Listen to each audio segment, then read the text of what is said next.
চিন্তয় মম মানস হরি চিদ্ঘন নিরঞ্জন। চিন্তয় মম মানস হরি চিদ্ঘন নিরঞ্জন। কিবা অনুপম ভাতি মহান মূরতি, অনুপম ভাতি মোহন মূরতি, ভকত হৃদয় রঞ্জন। কিবা অনুপম ভাতি মোহন মূরতি, ভকত হৃদয় রঞ্জন। চিন্তয় মম মানস হরি চিদ্ঘন নিরঞ্জন।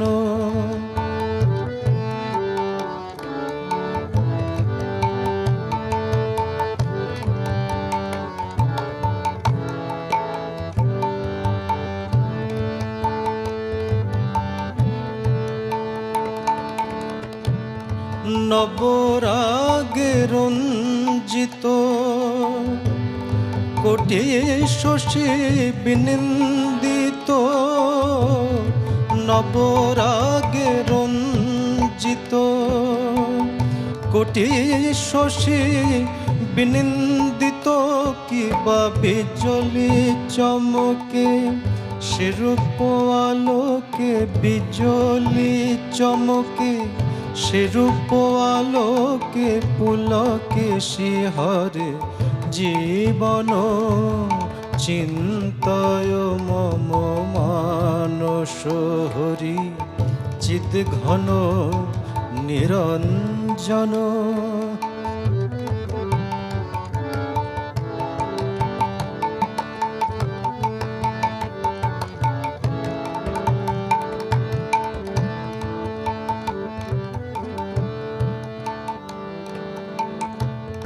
হৃদি কমলাসনে ভবতার চরণ। হৃদি কমলাসনে ভবতার চরণ। দেখো শান্ত মনে প্রেম নয়নে, অপরূপ প্রিয় দর্শন। চিদানন্দ রসে ভক্তি যোগাবে সে, চিদানন্দ রসে ভক্তি যোগাবে সে। হরে চির মগন। চিন্তয় মম মানস হরি চিদ্ঘন নিরঞ্জন। কিবা অনুপম ভাতি মোহন মূরতি, অনুপম ভাতি মোহন মূরতি, ভকত হৃদয় রঞ্জন।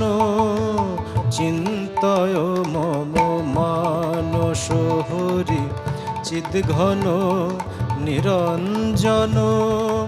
চিন্তয় মম মানস হরি চিদ্ঘন নিরঞ্জন। নমস্কার, শুরু করছি আজকের অনুষ্ঠান অমৃত সমান। আজকে আমাদের সঙ্গে আছেন শ্রী শ্রী সারদা মঠ দক্ষিণেশ্বরের প্রব্রাজিকা তন্ময় প্রাণা মাতাজি। মাতাজির সঙ্গে আজ আমরা আলোচনা করব কথামৃতে অদ্বৈত উপলব্ধি।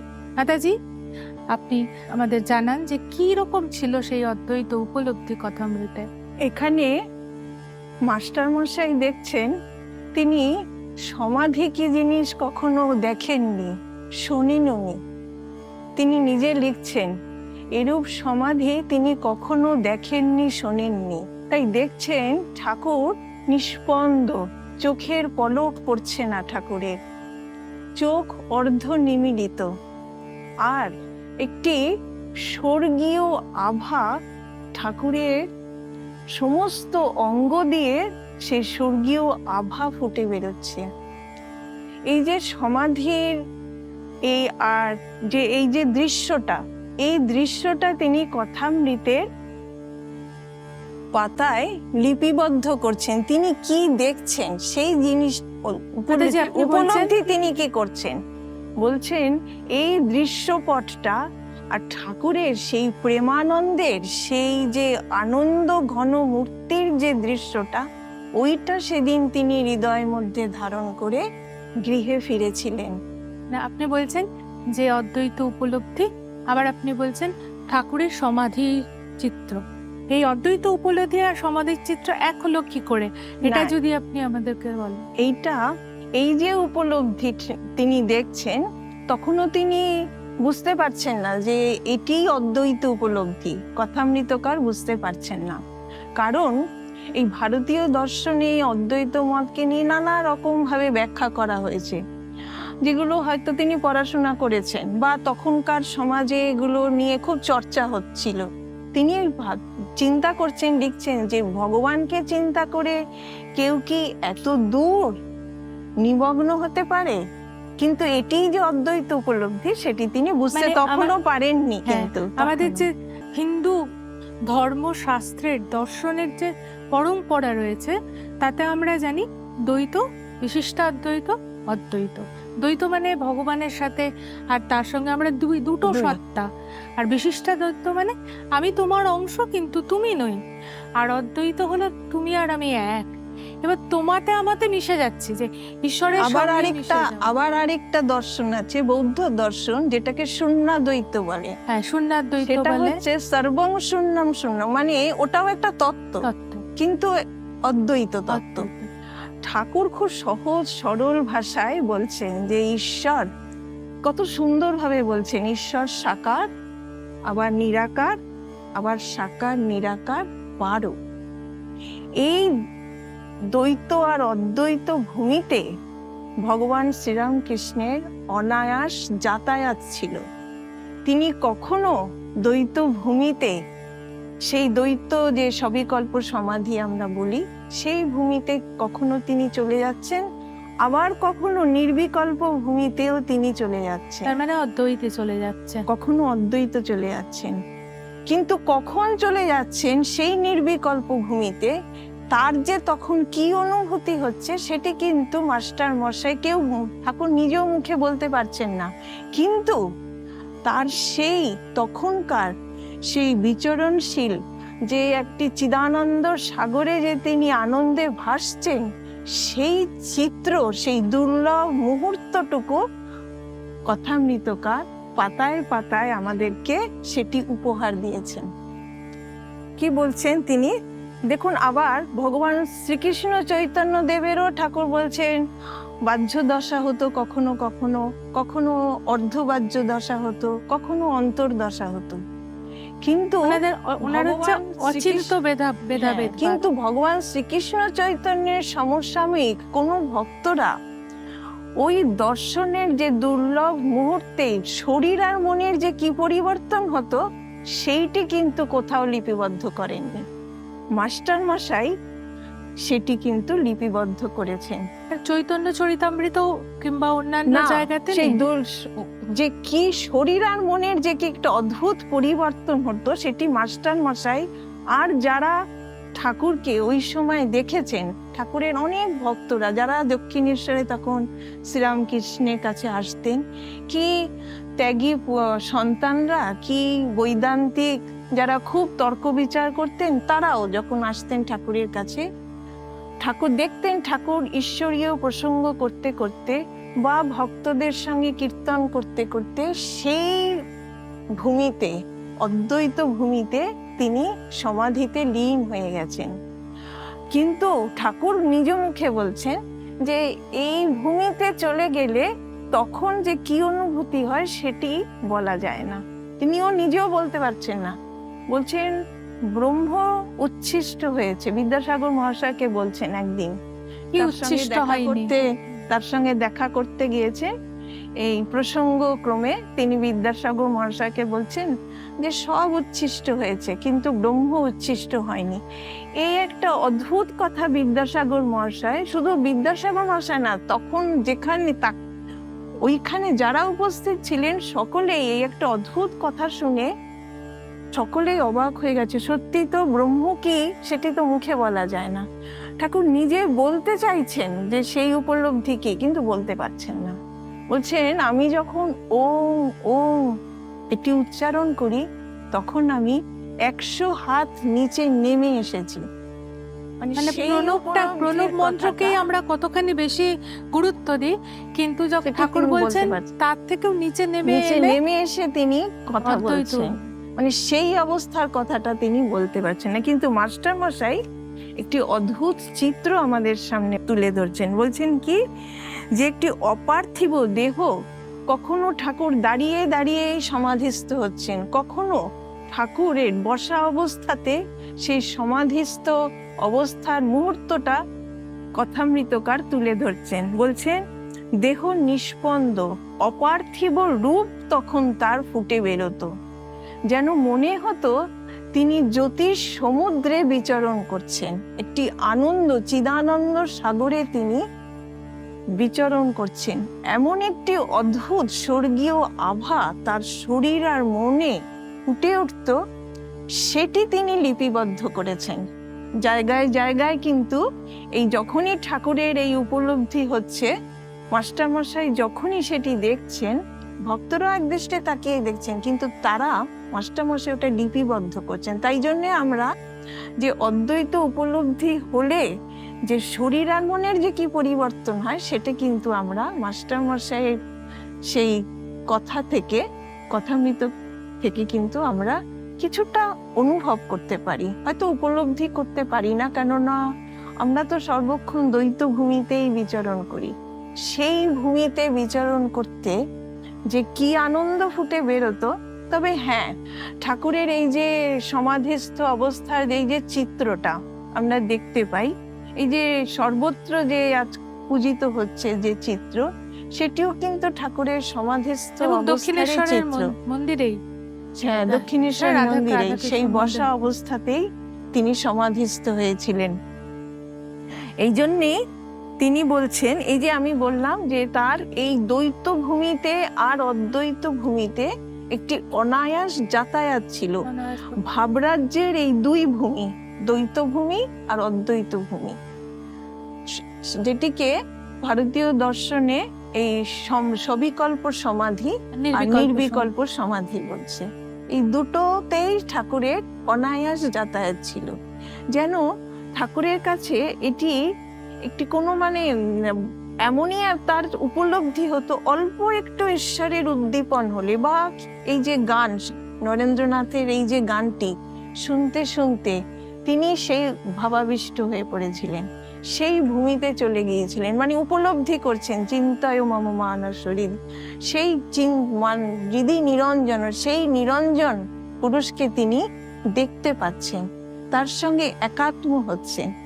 গানের একটা লাইন আছে, দেখো প্রেম ও নয়নে, হ্যাঁ, মানে প্রেম ও নয়ন কথাটা কি গুরুত্বপূর্ণ কথা, মানে এমনি চোখে নয়, না, ভালোবাসার চোখে, তাকে ভালোবাসার চোখে, সেই প্রেম ও নয়ন, সে নয়ন বলছেন এই চোখে সেই দর্শন হয় না, সেই প্রেমাঞ্জন, সেই চোখে ভগবানের দর্শন হয়।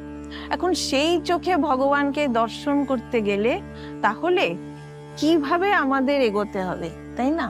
অদ্বৈত উপলব্ধি ভগবানের হয়েছে, কিন্তু আমরা কিভাবে সেই উপলব্ধি করতে পারবো, তাও কিন্তু ঠাকুর বলছেন। হ্যাঁ, না আমরা কথামৃতের মধ্যে যে অদ্বৈত উপলব্ধি গুলোর চিত্র আমরা পাচ্ছি, সেই চিত্র আরো কতগুলো একটুখানি আরো ঠাকুর বলছেন যে এই যে ঠাকুরের ফটো যখন তোলা হয়েছে, নিজ মুখে বলছেন যে যখন তিনি তোতাপুরী কাছে মন্ত্র দীক্ষা নিয়ে এই সাধন করছেন, তিনি তো নানা মতের সাধন করেছিলেন, শাক্ত মতে, বৈষ্ণব মতে, সব মতে ঈশ্বরের সঙ্গে তিনি একীভূত হয়েছিলেন, ঈশ্বরকে দর্শন করেছিলেন, অর্থাৎ সবিকল্প সমাধি। কিন্তু যখন তোতাপুরীর কাছে মন্ত্র দীক্ষা নিয়ে এই নির্বিকল্প সমাধিতে লীন হওয়ার জন্য যখন তিনি সাধন করছেন, তখন মহামায়ার সেই ভুবনমোহিনীর রূপকে তিনি কিছুতেই পেরিয়ে যেতে পারছেন না, মানে রূপ থেকে অরূপের রাজ্যে, সেখানে তো কোনো রূপ নেই, সেই অরূপের রাজ্যে তিনি কিছুতেই উঠতে পারছেন না। তখন তিনি কি বলছেন? বলছেন, নিজ মুখে বলছেন আমি জ্ঞান অসি দিয়ে সেই রূপকে খণ্ড খণ্ড করে কেটে সেই অসীম রাজ্যে তখন আমি প্রবেশ করলাম। এখানে একটা কথা আছে, এই জ্ঞানসী কথাটার মানে কি, একটু সেটা নিয়ে একটু আলোচনা করি। যে জ্ঞানসী কথাটার মানে হচ্ছে যে সেখানে ওই ভূমিতে গেলে, মানে অরূপের রাজ্যে গেলে এই জ্ঞান অসিকে খণ্ড খণ্ড করে কাটতে হবে। অসি জ্ঞান, সেটা কি না, ওই ভূমিতে গেলে জ্ঞান, জ্ঞেয়, জ্ঞাতা সব কিছু একাকার হয়ে যায়।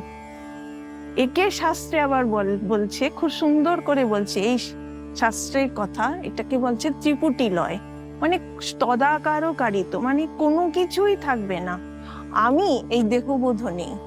জ্ঞান মানে হচ্ছে সবই একত্বের জ্ঞান, আমি হচ্ছে জ্ঞেয়, আর জ্ঞাতা হচ্ছে ব্রহ্ম। ব্রহ্ম, এই সব তিনটে ভাগ একাকার। সব একাকার হয়ে সব যায়। একাকার। সবিকল্প সমাধিতে কিন্তু অহংবোধ থাকে, মানে আমি ভগবানের সঙ্গে একাত্ম হচ্ছে সেই বোধ থাকে।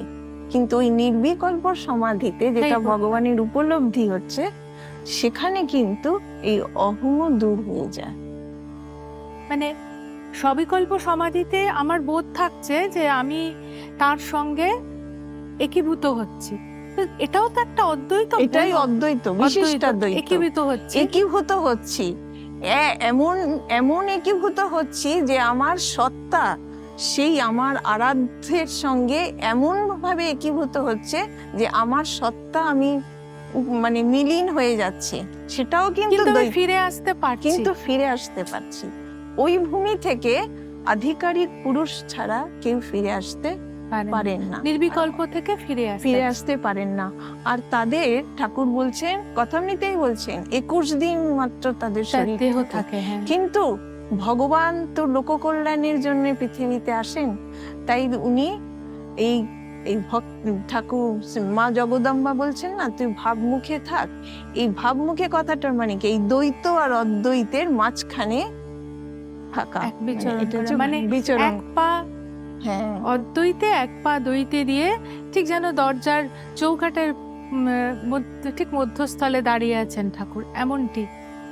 এই আমরা যেটা দেখছি যে শুধুমাত্র যা আমরা তত্ত্ব কথায় পেয়েছি, যে দ্বৈতবাদ, বিশিষ্টাদ্বৈতবাদ আমাদের দর্শনের পাতায় পেয়েছি, সেই বাদগুলিকে, সেই ইজমগুলিকে শ্রীরামকৃষ্ণ নিজের জীবনে তুলে এনেছেন, নিজের জীবন দিয়ে দেখাচ্ছেন, এবং তার যে বিভিন্ন ভাবে তিনি ভাবিত হচ্ছেন, এবং অদ্বৈতবাদে আলটিমেট যে অদ্বৈতবাদে তিনি যাচ্ছেন, প্রত্যেকটা ভাবের এবং অদ্বৈতবাদে যাওয়া, তার প্রতিটি স্তর কিন্তু আমরা এই কথামৃতের মধ্যে মাস্টার মশাইয়ের লেখার ভেতর দিয়ে পাচ্ছি।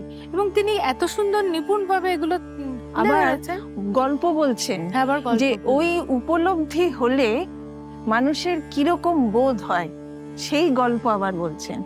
কি সুন্দর গল্প বলছেন, দুই বোধ থাকে না, এক বোধ। গল্প বলছেন ব্যাসদেব যমুনা পার হচ্ছিলেন, তা সেখানে গোপীরাও এসেছেন যমুনা পার করবেন। তারা ক্ষীর, ননি, দুধ, দই সব বিক্রি করবে, ওপারে যাবে। কিন্তু যমুনার এত জল, কোনো নৌকা ছিল না। কি সুন্দর ঠাকুর, খুব সুন্দর গল্প বলতে পারতেন, মানে বোঝাচ্ছেন যে এক বোধ কি করে তখন হয়, এই উপলব্ধিতে এক আমরা সেই তার সঙ্গে যে একাত্ম, সেই উপলব্ধিটা কি করে হয় গল্প বলছেন। তা ব্যাসদেব বলছেন আমার বড় ক্ষুধা পেয়েছে। তখন বলছেন যে তখন গোপীরা তাকে ক্ষীর, ননি, সর সবকিছু খেতে দিয়েছেন। তখন উনি বলছেন, হে যমুনে, আমি যদি কিছু না খেয়ে থাকি তাহলে তুমি দুভাগ হয়ে যাও। সত্যি সত্যি যমুনা দুভাগ হয়ে গেল। শ্রীরামকৃষ্ণ এই গল্পটি বলে তিনি বলছেন, গল্পটি তিনি 1885 খ্রিস্টাব্দের 7ই মার্চ এইটা কথা প্রসঙ্গে বলছেন কথামৃতে। এই গল্পটি বলে তিনি বলছেন যে আমি খাই নাই, অর্থাৎ শুদ্ধ আত্মা নির্লিপ্ত, তার ক্ষুধা তৃষ্ণা জন্ম মৃত্যু কিছু নাই। আবার বলছেন যে যার এই ব্রহ্মজ্ঞান হয়েছে সে জীবনমুক্ত পুরুষ, সে ঠিক বুঝতে পারে দেহ আলাদা, আত্মা আলাদা। আবার আরেকটা গল্প বলছেন উপমা দিয়ে, বলছেন নারকেলের জল শুকিয়ে গেলে শ্বাস আলাদা আর খোল আলাদা হয়ে যায়। তখন সে বুঝতে পারে যে আত্মা দেহের ভেতরে নড়নড় করছে। এটা ঠাকুরের কথা, ঠাকুর বলছেন, এই উপলব্ধির কথা বলছেন।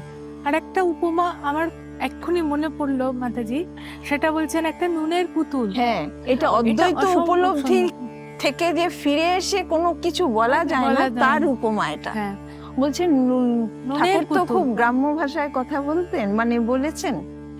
তা নুন বলেননি, বলছেন লুন। লুনের বোতল সমুদ্র মাপতে গিয়েছিল, কিন্তু কত গভীর জল সেই মাপটি দেবে লুনের পুতুল, কিন্তু মাপার হলো না। খবর দেবে কে? বলছেন যে যে যাই নামা অমনি গলে যাওয়া, মানে অমনি এটা তার মধ্যে খুলে গেলেন তদাকারো তদাকারও এই কথাটি বলছেন, যেটা এখন একটা শাস্ত্র বাক্য হয়ে শাস্ত্র গিয়েছে, বাক্য হয়ে যে গেছে। তদাকারো কারিত, তার ঠিকই। মানে তদ আকার আকারিত, সেই আকারে আকারিত, মানে সমুদ্রের জলে একদম হ্যাঁ, কে মানে একাকার হয়ে কে গেছে। খবর দিবে, কে খবর দেবে? কি খবর দিবে? কে খবর কোনো দেবে? খবর নেই। মানে এসে যে সেই অনুভূতির খবর দেবে, সেই খবর কেউ দিতে পারছে সেই না। দিতে পারছে না। আরেকটা উপমা আমার বলে মনে পড়ছে মাতাজি, তিনি মাস্টার মশাইয়ের সঙ্গেই কথা বলছেন, এটা একদমই ওনার সঙ্গে কথোপকথন মাস্টার মশাই তুলে ধরছেন। বলছেন যে একটা বড় মাঠ, তারতে বিশাল পাঁচিল, কেউ যাচ্ছে গিয়ে হাহা করে সে পড়ে যাচ্ছে, কেউ এসে বলছে না যে ওখানে কি কি আছে। আছে? হ্যাঁ, কেউ একজন দেখলো, দেখে তারপরে ফিরে এসে জানালো যে ওখানে একটা আনন্দের হাট বসেছে। দিয়ে বলছেন সেই পাঁচিলে বিরাট ফুটো, মাস্টারমশাই বলছেন সেই ফুটোটি হচ্ছেন আপনি, ওই ভাবমুখে আছেন তিনি, ভাবনা আছে। সেইটি তিনি বলছেন। অদ্বৈত দ্বৈত বিশিষ্টাদ্বৈতের যে চলন, সেই চলনের মধ্যে শ্রীরামকৃষ্ণের যে একটা অদ্ভুত। অনায়াস গতাগত ছিল, তিনি এমন সুন্দরভাবে গতা যেতেন আসতেন, এবং এক একটা দিনের বর্ণনা যেটা আমরা পাই। আর শুধু তার তাই মধ্যে- নয়, তিনি এই সব দ্বৈত অদ্বৈত বিশিষ্টাদ্বৈত এদেরও সমন্বয় করে গেছিলেন। সমন্বয় করে গেছেন। এ- উনি এটা একটা দেখিয়েছেন যে বিভিন্ন একটা মতবাদ, স্তর- সবাই বলছিল যে এই মতবাদটাই সত্য। সত্য, না, হ্যাঁ। ঠাকুর বলছেন না, সবই সত্য। সব সাকারও সত্য, নিরাকারও নিরাকার সত্য, আবার সাকার নিরাকার পারও সত্য। তারও সত্য। কি সেটাও সুন্দর সত্য। কথা। অসম্ভব সুন্দর একটা কথা, আমাদের শিক্ষণীয় কথা। আমরা দেখি, আমরা শুধু ভাবি যে সর্বধর্ম সমন্বয় মানে প্রত্যেকটা ধর্মের থেকে কিছু কিছু নিয়ে বোধহয় একটা কিছু হলো, তেমনটা নয়। তার মধ্যে যে স্তর ভেদ আছে, মানে একজন ভক্তের সাথে ভগবানের সম্পর্কের উপরেই তো এক একটা ধর্ম নির্ভর করে, তাই না? মূল কথা তো এটাই। এবার সেটা দ্বৈত হতে পারে, বিশিষ্টাদ্বৈত হতে পারে, অদ্বৈত হতে পারে, নানা রকম হতে পারে। এবার প্রত্যেকটা স্তরই যদি ঠিক সঠিক হয় এবং তার সত্যতা থাকে, তার মানে প্রত্যেকটা ধর্মই সত্য। ধর্মই সত্য। হ্যাঁ, এই অদ্বৈত বেদান্ত দিয়ে তিনি সেই ধর্ম ধর্ম সত্যটাকে সত্য বলছেন। আবার আরেকদিন অদ্বৈত উপলব্ধির পরে এ তো একটা বোধ হয় যে আমি আত্মা, শুদ্ধ আত্মা নির্লিপ্ত, কিন্তু ঠাকুর আরেকটা জায়গায় বলছেন, এটি কিন্তু আবার জায়গায় জায়গায় একথাও বলেছেন, শুধু একটি জায়গায় না। বলছেন অদ্বৈত উপলব্ধির পরে যিনি অদ্বৈত উপলব্ধি করেছেন নীতি নীতি করে, মানে জগৎ সত্য নয়, জীব ও জগৎ সত্য নয়, মিথ্যা। বলছেন ব্রহ্মজ্ঞানীরা নীতি নীতি করে যে যে অবস্থায় পৌঁছায়, যে ব্রহ্মোপলব্ধির অবস্থায় পৌঁছায়, সেই ব্রহ্মোপলব্ধির পরে তারা দেখেন যে সর্বভূতে তিনিই আছেন। আসলে এই একটা অদ্ভুত অদ্ভুত কথা। বক্তব্য, এই মানে হ্যাঁ, বইটা এটারও দিয়েছেন। ঠাকুর যেন মনে হচ্ছে এটা একটা নতুন ঠাকুর কথা। যেন নতুন কথা সমন্বয় করছেন। মানে এও শঙ্করাচার্য যে অদ্বৈত বেদান্তের কথা আমাদের কাছে হ্যাঁ, রেখেছিলেন, হ্যাঁ, সেই অদ্বৈত বেদান্ত নেতি এই নেতি কারণে। করে, মানে এটাও সত্য নয়, ওটাও সত্য নয়, এটাও চিরস্থায়ী নয়, একমাত্র এই নয় নয় করতে নয় করতে নয় করতে একমাত্র করতে ভগবান আছেন, এই হয়ে আমরা গিয়ে পৌঁছাবো। পৌঁছেছি। এখানে নরেন্দ্রনাথকে তিনি এই কথাটা এটা বলছেন। খুব সুন্দর গল্প করে বলছেন হ্যাঁ, একদিন। কি গল্প নরেন্দ্রনাথ মাতাজি? এসেছিলেন মাস্টারমশাইয়ের কাছে, তা সেখানে তিনি বলছেন সালটি 1886, 15ই মার্চ। তিনি মাস্টারমশাই সেদিন কালী মন্দিরে গেছেন, সেখানে নরেন্দ্র, রাখাল সবাই আছেন। তা ঠাকুর বলছেন, দেখছি কি জানো, মানুষ আর জীব যা দেখছি সব চামড়ার তৈরি, তার ভেতর থেকে তিনি হাত পা নাড়ছেন। যেমন একবার দেখেছিলাম মোমের বাড়ি, বাগান, রাস্তা, মানুষ, গরু সব মোমের, সব এক জিনিসের তৈরি। বিভিন্নভাবে কিন্তু এই অদ্বৈত উপলব্ধির যে সকলের ভেতরে যে উপলব্ধি হওয়ার পর যে অনুভূতিটা সকলের ভেতর তিনি আছেন, এইটি কিন্তু উপমা দিয়ে বিভিন্ন রকম ভাবে তিনি বিভিন্ন জায়গায় বলছেন।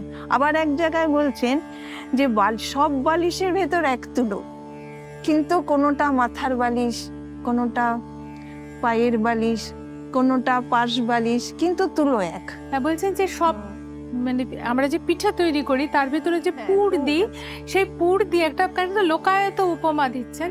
সেই পুরের মধ্যে কোনোটা নারকেলের ছইয়ের পুর, কোনোটা ক্ষীরের পুর, এক একটা মানুষের ভেতরের আত্মবস্তু এক এক রকম, এটাই এক এক রকম, বোঝাতে সেটাই চেয়েছেন বলতে চাইছি। মাতাজি। আমরা যখন এই সাবজেক্টের ভেতর, এই বিষয়ের ভেতরে যাব, তার মধ্যে শেষ নেই কোনো। না, শেষ নেই। হ্যাঁ, আবার ঠাকুরের এই কথাটি ছান্দোগ্য উপনিষদের সঙ্গে মিল পাওয়া যায়। ছান্দোগ্য উপনিষদে যখন পিতা উদ্দালক তার পুত্র গুরুগৃহ থেকে ফিরছেন, তখন তাকে জিজ্ঞেস করছেন, আচ্ছা তুমি এমন সেই বিদ্যা কি জানতে পেরেছো যাকে জানলে সব জানা যায়? বলছে, না তো, সেই বিদ্যা আছে নাকি, এরকম কোনো বিদ্যা আছে নাকি? বলছে, হ্যাঁ সেই বিদ্যা আছে। তা কি বলছেন, যে তাকে জানলে যে সব জানা যায়। ছান্দোগ্য উপনিষদেও উদাহরণ দিচ্ছেন, কি বলছেন, একেন মৃৎপিণ্ডেন সর্বং মৃন্ময়ং বিজ্ঞাতম, একেন লোহমণিনা সর্বং লোহময়ং বিজ্ঞাতম। তার মানে মানে একটা হ্যাঁ, মাটিকে জানলে মাটির তৈরি সব জিনিসকে জানা যায়, তেমনি ব্রহ্মকে জানলে ব্রহ্মই যে সর্বভূতে আছেন সেটি জানা যায়। আচ্ছা মাতাজি, আমরা একটা গান শুনবো তাহলে। হ্যাঁ, দয়া ঘন তোমাহেন কে হিতকারী, দয়া ঘন তোমাহেন কে হিতকারী, দুঃখ সুখে সমবন্ধু মনকে, শোক তাপ ভয় হারি, দয়া ঘন তোমাহেন কে হিতকারী, দুঃখ সুখে সমবন্ধু মনকে, শোক তাপ ভয় হারি, দয়া ঘন তোমাহেন কে হিতকারী।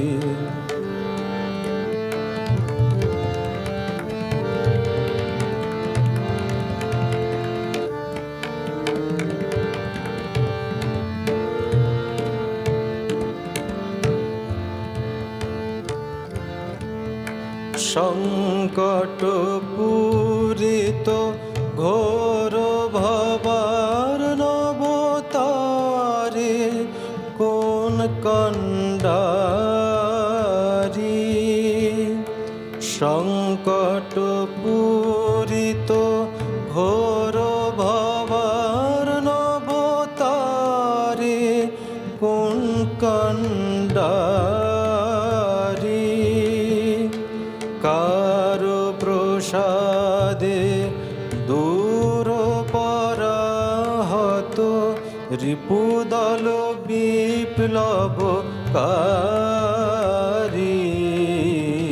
দয়া ঘন তোমাহেন কেতকারী।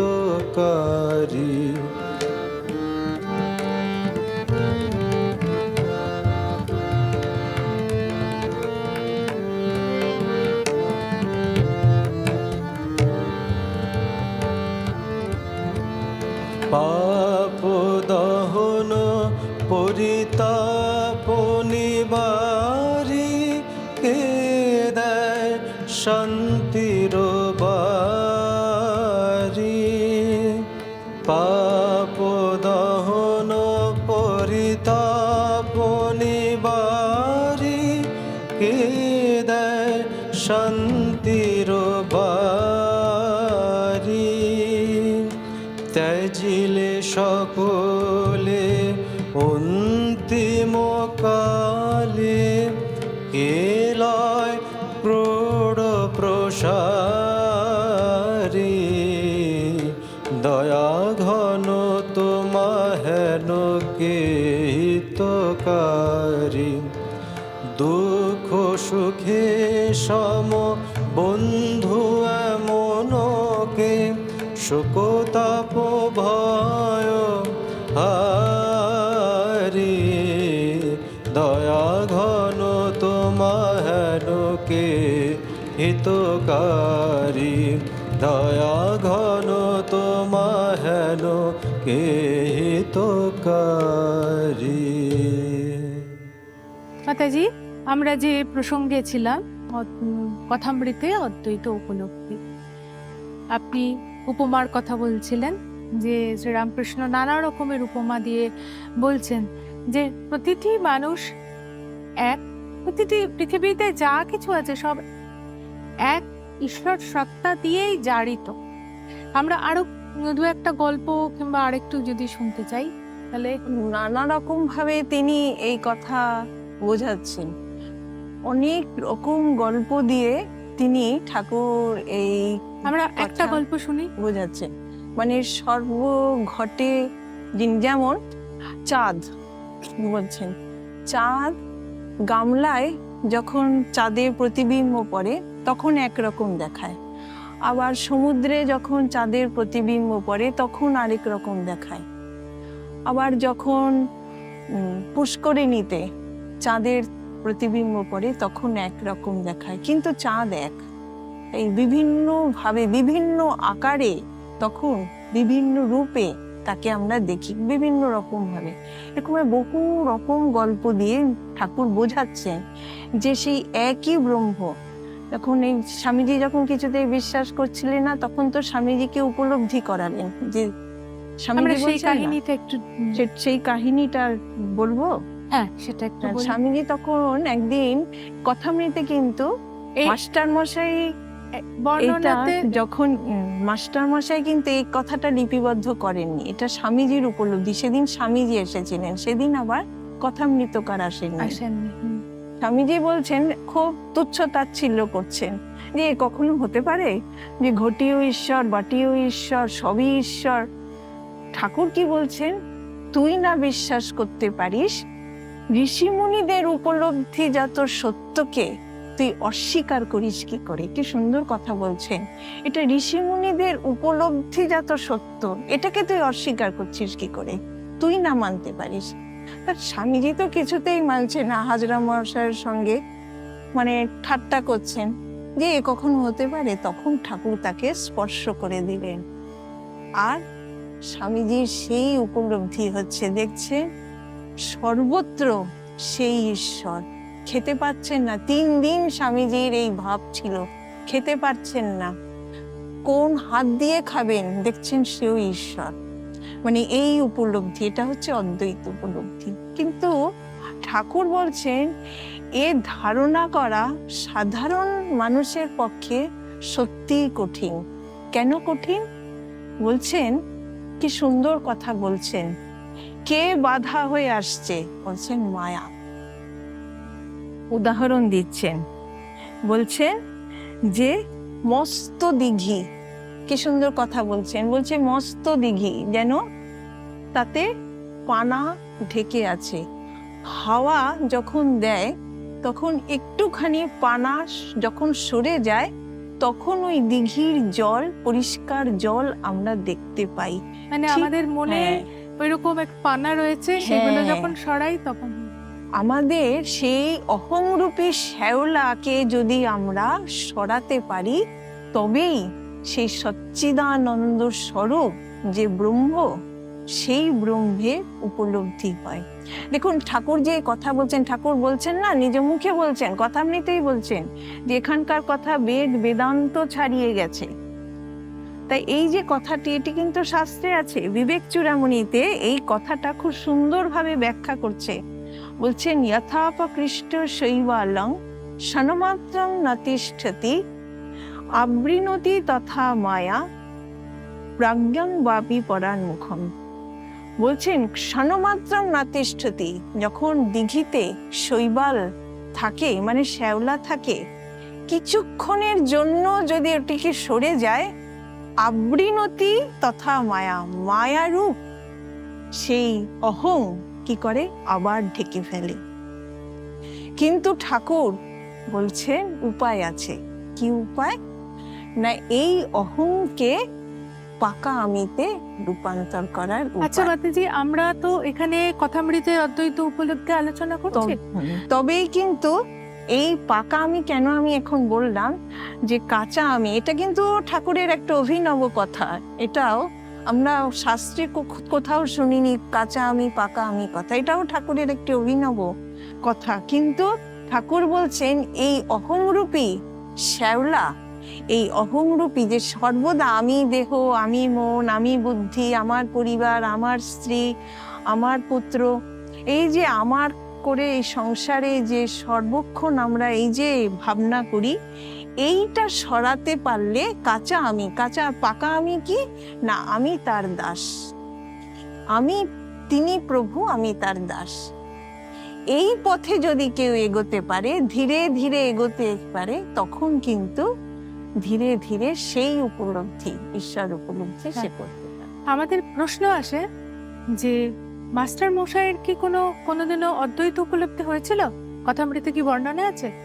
কথামৃতে কিন্তু সেটি আমরা কোথাও পাই না। একবারে- কিন্তু তিনি যে ঈশ্বরের, শ্রীরামকৃষ্ণের চিন্তা করতে করতে এত দূর নিমগ্ন হতেন যে তিনি বাইরের পারিপার্শ্বিক অবস্থা অনেক সময় তিনি তার না, একটা বুঝতে দিনের পারতেন। আমরা বর্ণনা পাই, যে বর্ণনাটি তে আমরা দেখছি মাস্টারমশাই এসছেন জ্যোৎস্না রাত, শুক্লপক্ষ, এবং তিনি ফিরে যাচ্ছেন। যখন ফিরে যাচ্ছেন তখন তার মনে হচ্ছে সেই যে চাঁদের যে জ্যোৎস্না, সেই জ্যোৎস্না আলোকিত সমস্ত কিছু যেন সেই জ্যোৎস্নার মধ্যে দিয়ে ধীরে ধীরে জারিত হচ্ছে, এবং সেই জ্যোৎস্নাই যেন একটা ঈশ্বরীয় রূপ পাচ্ছে। এবং তার যে বর্ণনা আছে, সেই বর্ণনার মধ্যে কিন্তু আমরা আভাস পাই, মাস্টারমশাই তো খুব নিজেকে গুপ্ত রাখতেন, গুপ্ত তো রাখতেন। আভাস পাই যে সেদিন মাস্টারমশাইয়ের বোধহয় সেই অদ্বৈত উপলব্ধির একটা আভাস এসেছিল। কারণ ওনাকে তো বেঁধে রেখেছিলেন ঠাকুর যে একটা কাজ করবেন, সেই জন্য হ্যাঁ। তিনি তো অদ্বৈত উপলব্ধি দিয়ে তাকে সেই মানে একদম সুখদেবের মতো মগ্ন করে রাখেননি, স্বামীজিকেও রাখেননি, কিন্তু মাস্টারমশাইকে সেই আভাসটি তিনি দিয়েছিলেন। আমরা দেখলাম অদ্বৈত উপলব্ধির কথা, যে উপলব্ধির জন্য কত মুনি, কত ঋষি, কত কত মানুষ তীব্র বেগে ছুটে। যেমন আমরা দেখি ভোগের দিকে মানুষ ছুটছে, ত্যাগের দিকেও কিন্তু মানুষ ছুটে, এবং সেই মুনি ঋষিরা ধ্যান করছেন যুগ যুগান্তর ধরে যে অদ্বৈত উপলব্ধির কথা। কিন্তু দক্ষিণেশ্বরের মন্দিরে কিন্তু আমরা দেখতে একটি পাই। কিন্তু প্রশ্ন এখানে জাগে, ঠাকুর এই যে অদ্বৈত উপলব্ধির কথা যেটি মাস্টারমশাই লিপিবদ্ধ করেছেন, কথামৃতের পাতায় পাতায় যে এই বর্ণনা দিচ্ছেন, মাস্টারমশাই লিপিবদ্ধ করছেন, কাদের সামনে বলছেন? একটি কিন্তু প্রশ্ন আসে, কাদের সামনে বলছেন? বলছেন যারা ঠাকুরের কাছে এসেছেন সেই গৃহী ভক্তদের বলছেন, ত্যাগী সন্তানদেরও বলছেন, কিন্তু বেশিরভাগ ক্ষেত্রে যারা পণ্ডিত তর্ক বিচার করতেন, যারা গৃহী ভক্ত তার কাছে এসেছেন, বা কলকাতায় বিভিন্ন জায়গায় তিনি যাচ্ছেন, সেই সব জায়গায় তিনি এই অদ্বৈত উপলব্ধির কথা বলছেন। কেন বলছেন? তার মানে তিনি বোঝাতে চাইছেন যে এই উপলব্ধি মানব জীবনের কিন্তু শেষ কথা, কিন্তু পথও বলে দিচ্ছেন ঠাকুর কথামৃতে। এই এগোতে হবে কি না, অহংরূপী শ্যাওলাকে সরিয়ে দিয়ে এগোতে হবে। ঠাকুর বলছেন যে পথটা কি, বলছেন যদি ব্রহ্মজ্ঞান চাও, তিনি নিজে বলছেন বিজয়কে, খুব উৎসবে তিনি গেছেন বেনিপালের বাড়িতে মহোৎসবে, কালী পুজোর পর দিন 1884 খ্রিস্টাব্দে। তখন বিজয়কে বলছেন, তিনি উপাসনার সময় মা মা বলে উপাসনা করছেন, ব্রাহ্ম সমাজের উপাসনায়। তা ঠাকুর বলছেন তাকে, যদি ব্রহ্মজ্ঞান চাও, প্রতিবিম্বকে ধরে সত্য সূর্যের দিকে যাও। সেই সগুণ ব্রহ্ম যিনি প্রার্থনা শোনেন তারই বলো, তিনিই সেই ব্রহ্মজ্ঞান দেবেন। কারণ যিনি সগুণ ব্রহ্ম, তিনি নির্গুণ ব্রহ্ম, যিনি শক্তি তিনি ব্রহ্ম। সত্যি তো, ঠাকুর অন্তর্যামী। সরল মনে যদি তাকে কেউ প্রার্থনা করে, তিনি বুঝিয়ে সব দেবেন। কিন্তু আমাদের মাতাজি আমরা বুঝতে পারছি ত্যাগ করতে যে হবে, হ্যাঁ, তিনি বুঝিয়ে দেবেন। অহং ত্যাগ করা তো সোজা না, অত সহজ না, হ্যাঁ, কিন্তু তার জন্য আপনার কাছে- তাকেই তারই শরণাগত হতে হবে। এইটা ঠাকুর বারবার বলছেন। প্রেমেশানন্দ মহারাজ কি সুন্দর বলছেন, শ্রীরামকৃষ্ণ নামক ক্ষুদ্র মূর্তিটির ভেতর সগুণ ও নির্গুণ উভয় ব্রহ্মকে পেয়ে আমরা নিশ্চিন্ত মনে নির্ভাবনায় আছি। সেই আমরা বুঝেছি তদস্য অনুভা, সেই নির্গুণ সগুণ সব ব্রহ্মই আমাদের রামকৃষ্ণের অঙ্গকান্তি। তাই রামকৃষ্ণ চরণে জীবন যৌবন তনু মন প্রাণ সব সমর্পণ করে নিশ্চিন্ত হয়ে রয়েছি। রাজা মহারাজ বলেছিলেন যে যদি ব্রহ্মজ্ঞান চাও, রোজ কথামৃত পড়ো। কেন বলেছিলেন? কথামৃততেই এই উপলব্ধির পথ ঠাকুর বলছেন, উপায় বলে দিচ্ছেন, আর বলছেন শরণাগত হও। ঠাকুরের কাছেই যদি আমরা বলি হাত জোর করে, ঠাকুর আমি তোমার শরণাগত, আমি তোমার ভক্ত, তবেই কিন্তু এই উপলব্ধি, সত্যি দুরূহ সাধন, কিন্তু এই উপলব্ধির পথে কিন্তু ধীরে ধীরে এগোনো যায়। এই জীবনেই তাকে লাভ করা যায় যদি শরণাগত হই। আচ্ছা, আমরা একটা গান শুনবো, তারপরে আমাদের অনুষ্ঠানটি শেষ করব। নিবিড় আধারে মা তোর চমকে অরূপ রাশি, নিবিড় আধারে মা তোর চমকে অরূপ রাশি, তাই যোগী ধ্যান ধরে হয়ে গিরি গুহাবাসী, তাই যোগী ধ্যান ধরে হয়ে গিরি গুহাবাসী, নিবিড় আধারে মা তোর চমকে অরূপ রাশি।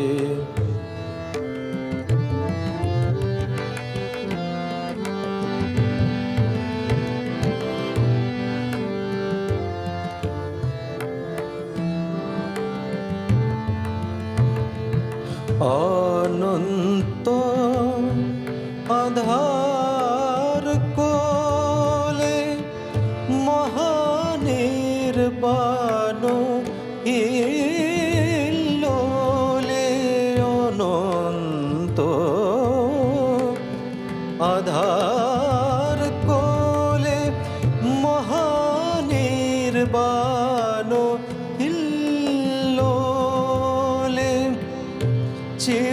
শান্তি পরিমলে অবিরল যাই ভাসি নিবিড় আধারে মা তোর চমকে অরূপ রাশি।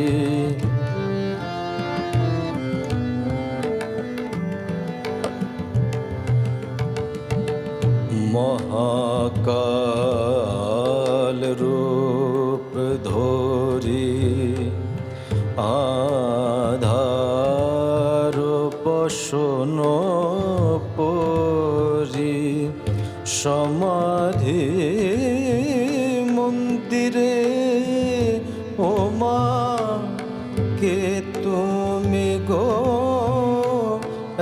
একা বসি অভয় পদ কমলে প্রেমের বিজলি খেলে অভয়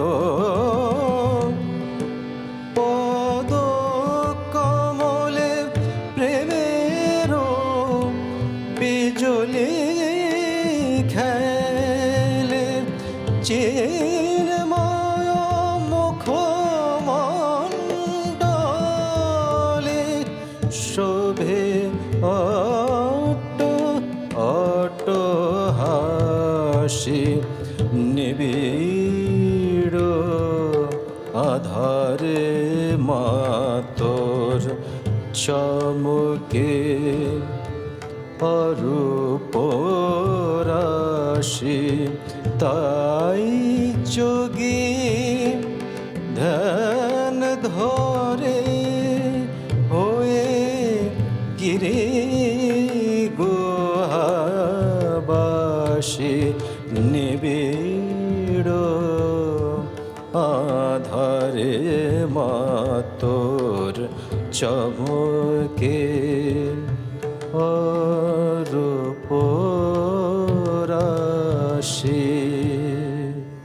এই নিবিড় আধারে মাতর ও চমকেও রূপরাশি এই গানটিও শুনতে শুনতে ঠাকুর সেদিন গভীর সমাধিস্থ অবস্থায় চলে গিয়েছিলেন।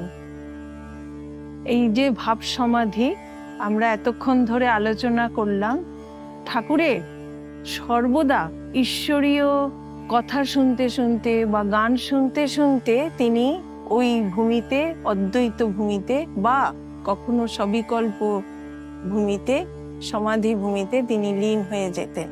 আচ্ছা মাতাজি, আপনাকে অনেক প্রণাম। আমরা আজকের অনুষ্ঠান এখানেই শেষ করি।